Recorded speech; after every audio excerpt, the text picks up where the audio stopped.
თანამედროვე ხელოვნების ფესტივალს მასპინძლობს ფოთი ხელოვნების ზღვა, ასე ქვია ფესტივალს, რომელშიც ქართველი და უცხოელი მხატვრები მონაწილეობენ. მალთაყვის ტყე პარკში 15-მდე ექსპონატი გამოიფინა. მათი რაოდენობა ყოველწლიურად ახალი ნიმუშებით შეივსება. ლითონში, რკინასა და ბეტონში სხვადასხვა თემატიკაზე შესრულებული ნამუშევრები 15 დღის განმავლობაში ადგილზე იქმნებოდა. პროექტი ფოთში უკვე მეოთხე წელია იმართება.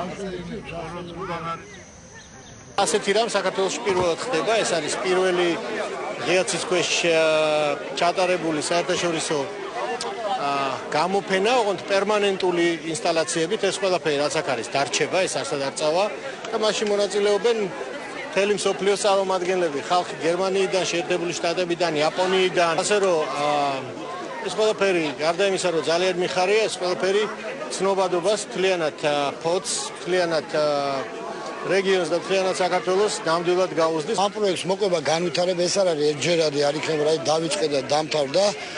ეს სექტემბრიდან ესე იგი ყოველ თვე დაიდგება 2 და 3 ნამუშევარი სხვადასხვა ხელოვნების, იგივე საქართველოდან, სტუმრები ევროპიდან და გვინდა რომ ბოლო ჯამში ეს იყოს მუზეუმი ღიაცის ქვეშ.